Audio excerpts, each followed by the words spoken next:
विचारधारा की लड़ाई है। एक तरफ कांग्रेस पार्टी, दूसरी तरफ आरएसएस और बीजेपी, एक तरफ गांधी जी, दूसरे तरफ गोडसे।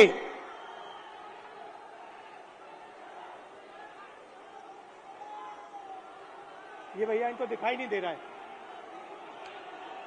भैया प्रेस वाले थोड़े नीचे हो जाएं तो लोगों को दिखे।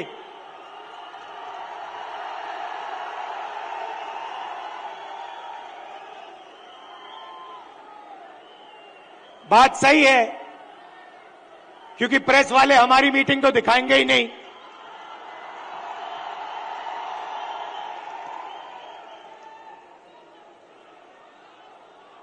तो एक तरफ गांधी जी, दूसरी तरफ गोडसे, एक तरफ नफरत और हिंसा, अहंकार, और दूसरी तरफ मोहब्बत,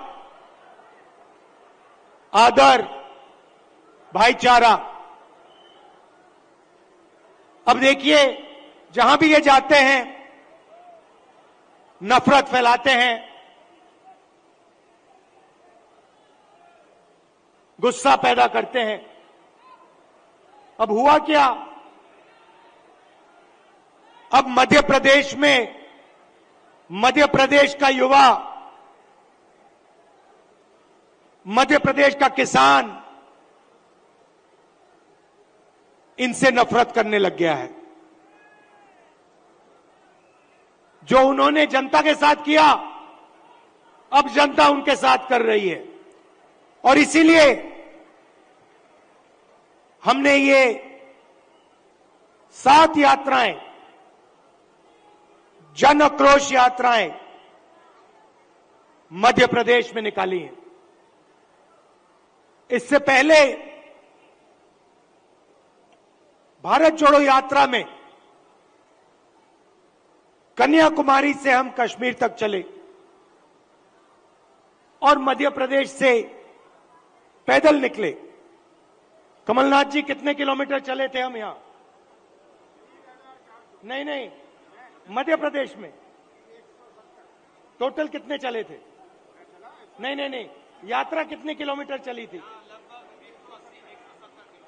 लगभग 180 किलोमीटर। हाँ, ये देखिए 370 किलोमीटर हमारी यात्रा मध्य प्रदेश में चली थी। किसानों से मिले, युवाओं से मिले, माताएं बहनों से मिले। मुझे सिर्फ 2-3 बातें कही।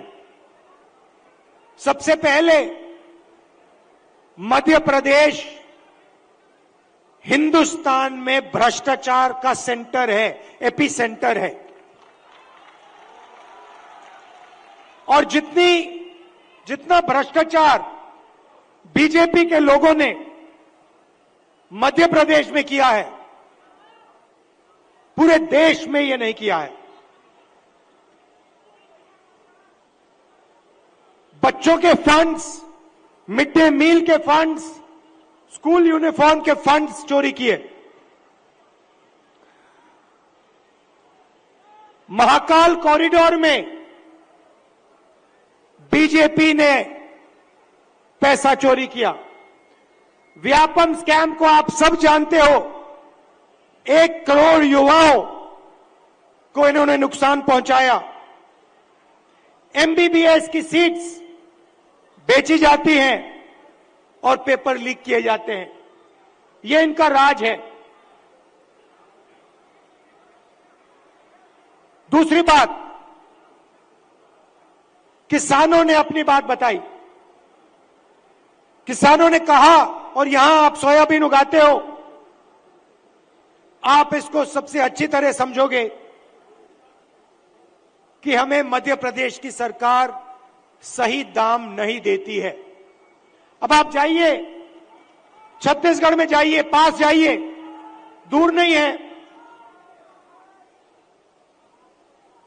छत्तीसगढ़ जाइए और छत्तीसगढ़ के किसी भी किसान से आप पूछिए, छत्तीसगढ़ में धान के लिए किसानों को कितना पैसा मिलता है, कांग्रेस की सरकार कितना पैसा देती है। हमने वायदा किया था 2,500 रुपए धान के लिए दिए जाएंगे और छत्तीसगढ़ में जो हमने वायदा किया वो हमने वायदा पूरा करके दिखा दिया। मध्य प्रदेश में कर्जा माफी का वायदा किया, छत्तीसगढ़ में किया, राजस्थान में किया, कर्नाटक में किया। हर स्टेट में हमने कर्जा माफी की थी। यहां पे कमलनाथ जी कर्जा माफ करवा रहे थे और यहां आपको धोखा देके आपकी सरकार को बीजेपी वालों ने चोरी की। सही बात है।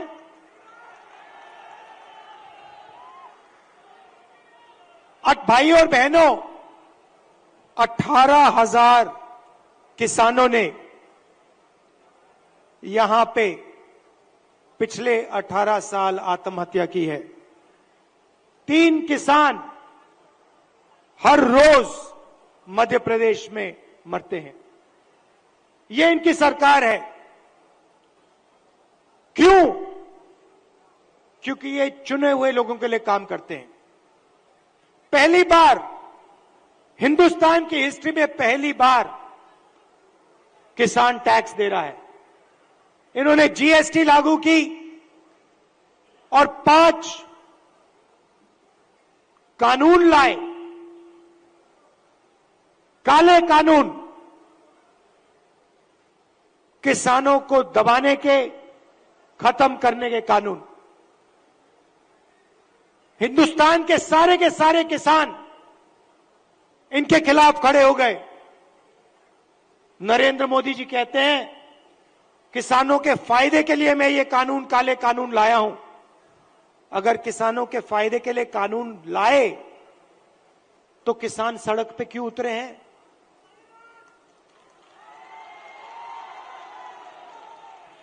नरेंद्र मोदी जी कहना चाहते थे कि किसानों को कोई समझ नहीं है, किसान अपने हित को नहीं जानते।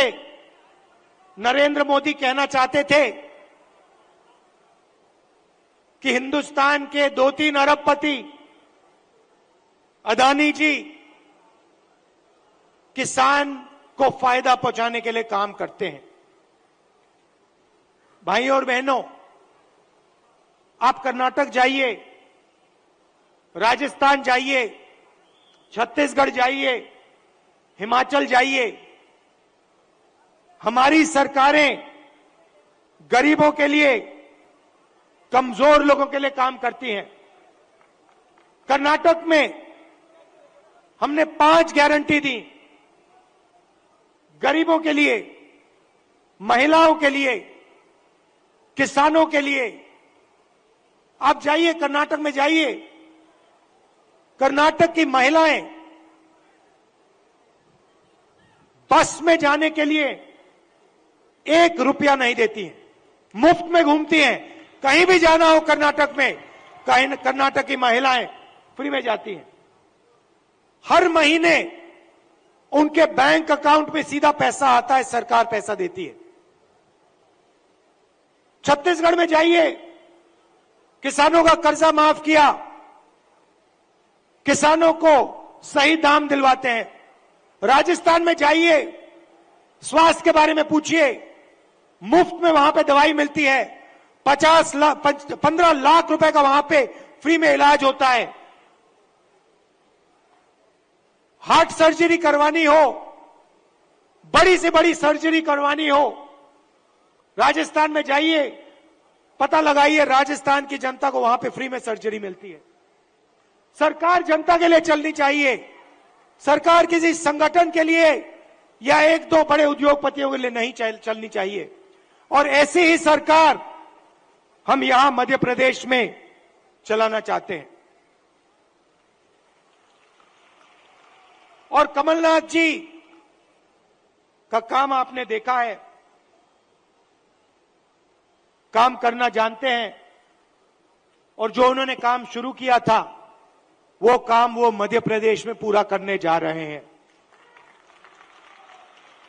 मैं आपसे आखिरी बात कहना चाहता हूं। पार्लियामेंट में मैंने अदानी जी की बात उठाई, भाषण दिया। जैसे ही मैंने अपना पार्लियामेंट में अदानी जी का भाषण दिया, वैसे ही बीजेपी ने मेरी लोकसभा की जो सदस्यता है उसे रद्द कर दी, खत्म कर दी। आप सोचिए, अदानी जी की रक्षा करने के लिए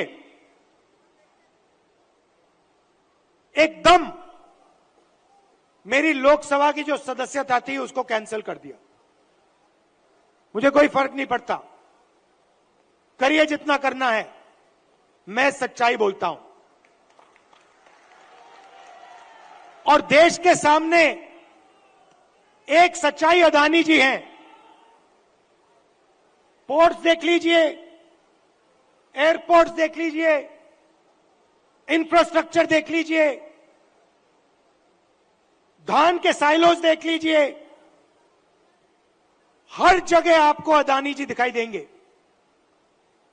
अदानी जी किसानों के जेब में से हर रोज जेब में से आपका पैसा लिया जाता है। इंफ्रास्ट्रक्चर में, डीजल में, पेट्रोल में, फर्टिलाइजर में आपके जेब में से पैसा निकलता है और सीधा इन दो उद्योगपतियों के जेब में जाता है। मैंने मीडिया की बात की, मैंने मजाक में कहा कि मीडिया वाले हमारी मीटिंग तो दिखाएंगे नहीं। मोदी जी का चेहरा 24 घंटा दिखेगा, शिवराज जी का चेहरा 24 घंटा दिखेगा। क्यों? क्योंकि इनका रिमोट कंट्रोल अदानी जी के हाथ में है। देखिए, ये मुस्कुरा रहे हैं, प्रेस वाले मुस्कुरा रहे हैं, इनकी बेचारी की गलती नहीं है, ये रिपोर्टर है, इनकी गलती नहीं है, ये सच्चाई जानते हैं। रिमोट कंट्रोल पीछे से कंट्रोल दबता है। एक और सच्चाई है, और वो सच्चाई शायद अदानी जी से भी बड़ी सच्चाई है। कुछ दिन पहले बीजेपी ने महिला आरक्षण की बात की। महिला आरक्षण में हमने एक सवाल उठाया, कांग्रेस पार्टी ने उठाया, बीजेपी ने कोई जवाब नहीं दिया। हमने दो चीजें कही। हमने पहले कहा, देखिए ये महिला आरक्षण जो आप कर रहे हो ये अच्छा है, इसको करना चाहिए, मगर इसमें आपने दो छोटी सी लाइनें लिख रखी हैं। सबसे पहले इन लाइनों को आप मिटाइए। लाइन क्या थी? एक लाइन थी कि महिला आरक्षण से पहले सर्वे करने की जरूरत है, और दूसरी लाइन, महिला आरक्षण करने से पहले हमें जो डीनोटिफिकेशन होता है उसको करना है। इससे क्या होगा? इससे महिला आरक्षण 10 साल बाद होगा, आज नहीं होगा। तो हमने कहा पहले ये दो लाइनों को आप बदलिए, और उसके बाद हमने और भी गहरी चीज कही और सवाल पूछा कि महिला आरक्षण में ओबीसी आरक्षण क्यों नहीं है?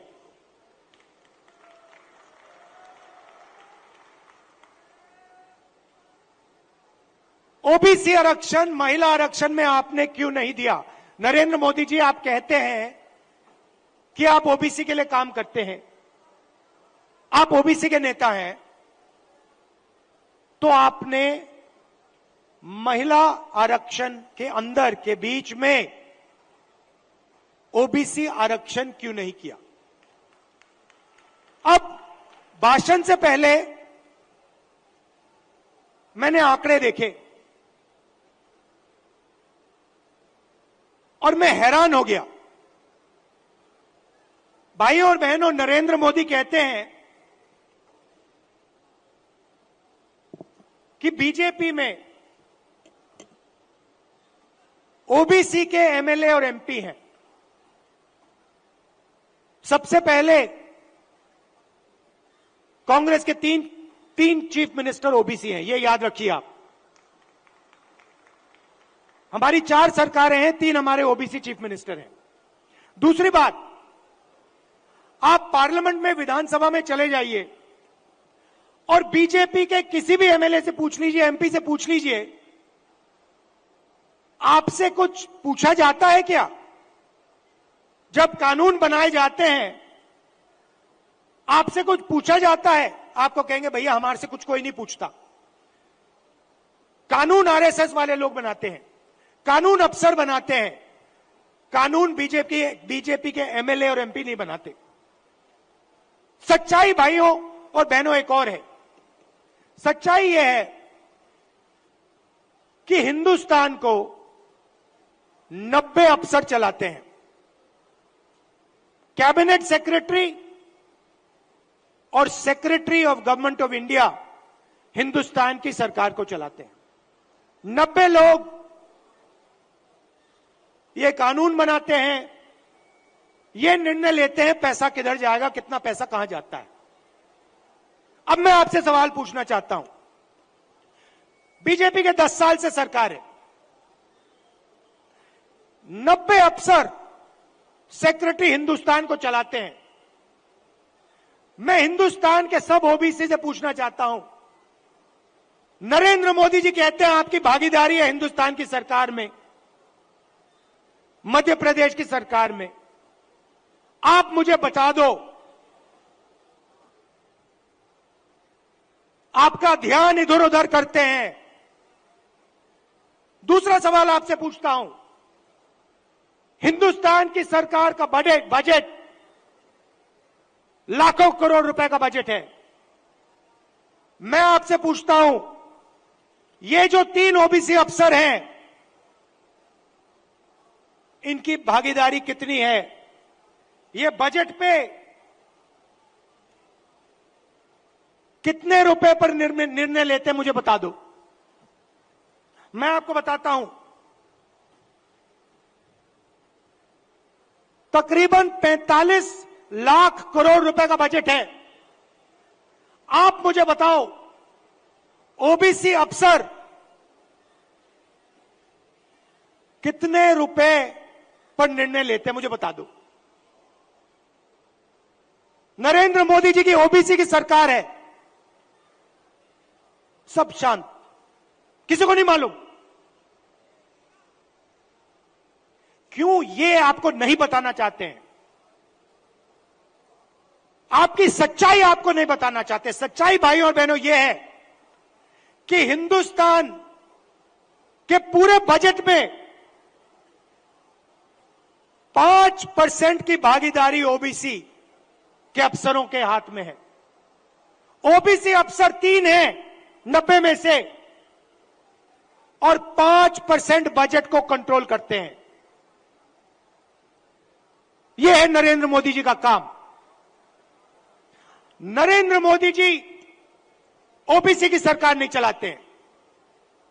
नरेंद्र मोदी जी का काम जो आरएसएस ने उनको दिया है, आपका ध्यान इधर उधर करने का है,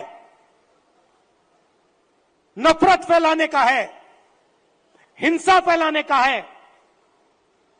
अगर सचमुच में नरेंद्र मोदी जी ओबीसी के लिए काम करते थे तो 90 में से 3 अफसर ओबीसी के कैसे हैं? 3-4 साल पहले एक भी अफसर नहीं था ओबीसी का। हिंदुस्तान को तो ये चलाते हैं।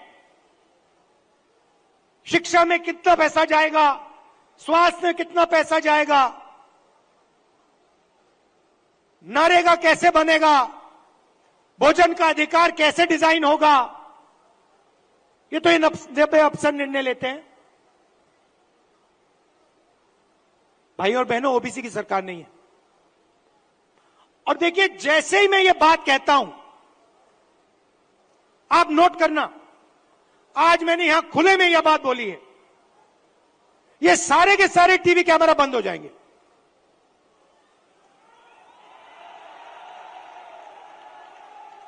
आप देख लेना, ये सारे के सारे बंद हो जाएंगे, क्योंकि जो सच्चाई है देश की, कि जो सारी की सारी लूट हो रही है,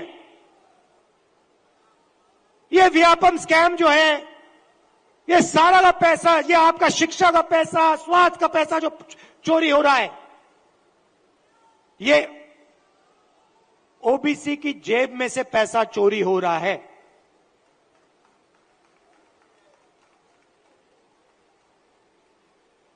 ये मैं आपसे कहना चाहता था, इसको आप मत भूलिए।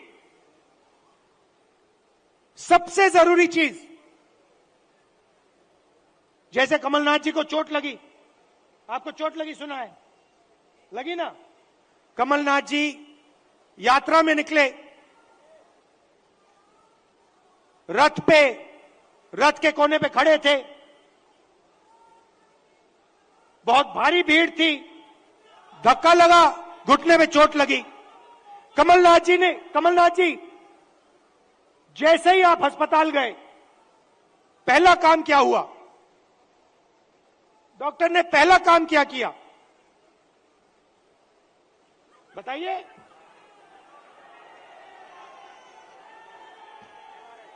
पहला काम डॉक्टर ने एक्सरे लिया, एमआरआई लिया। उसके बाद डॉक्टर ने कहा, हां, घुटने में यह प्रॉब्लम है। अब मैं यही बात कह रहा हूं, सब लोग कहते हैं हिंदुस्तान में ओबीसी है, दलित है, जनरल है, आदिवासी है, मगर जब हम सवाल पूछते हैं ओबीसी कितने हैं, जनरल कितने हैं, दलित कितने हैं, आदिवासी कितने हैं, कोई जवाब नहीं दे पाता। देखो, मैं पूछता हूं, भैया ओबीसी कितने हैं हिंदुस्तान में? कोई नहीं दे सकता। तो मैं ये कह रहा हूं कि अब वो समय आ गया है कि हमें हिंदुस्तान का एक्सरे करना है, यह पता लगाना है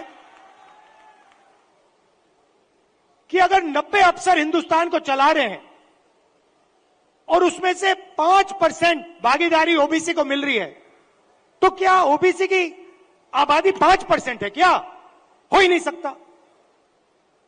तो अगर उनकी आबादी 5% नहीं है, अगर उनकी आबादी 50% है, तो उनका 5% बजट पे कंट्रोल क्यों है?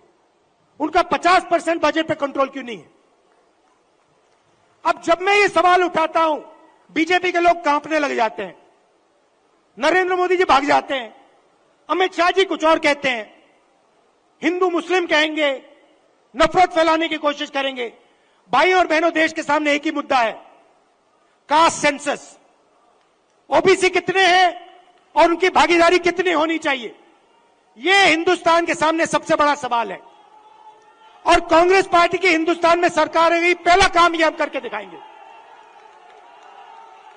अब बीजेपी के पास, मजे की बात सुनिए, कास्ट सेंसस कांग्रेस पार्टी ने किया, जब हमारी सरकार थी हमने किया। सारे के सारे आंकड़े नरेंद्र मोदी जी के पास हैं। हिंदुस्तान में कौन सी जात की कितनी आबादी है, हिंदुस्तान की सरकार जानती है। हिंदुस्तान में ओबीसी कितने हैं, हिंदुस्तान की सरकार जानती है। नरेंद्र मोदी हिंदुस्तान के ओबीसी को यह बताना नहीं चाहते हैं कि आप कितने हो, क्योंकि वो आपको भागीदारी नहीं देना चाहते हैं, वो आपको सच्ची शक्ति नहीं देना चाहते हैं। वो आपके लोगों को विधानसभा में बैठा देते हैं, मगर फिर उनको बिल्कुल चुप करा देते हैं। हम चाहते हैं कि सबकी भागीदारी हो, किसानों को सही दाम मिले। ये सबका हिंदुस्तान है, 2-3 उद्योगपतियों का नहीं है। इसीलिए हमारा पहला काम कास्ट सेंसस होगा और जैसे ही हमारी सरकार आएगी हम देश को बता देंगे इस देश में कितने ओबीसी हैं, कौन से कितने जात की आबादी है। ये अगर हमें सचमुच में हिंदुस्तान की जनता को शक्ति देनी है तो जैसे कमलनाथ जी का एक्सरे हुआ था, एमआरआई हुई थी, वैसे ही हम हिंदुस्तान का एमआरआई, हिंदुस्तान का एक्सरे करा के देंगे। आप सबका दिल से बहुत बहुत धन्यवाद। नमस्कार, जय हिंद।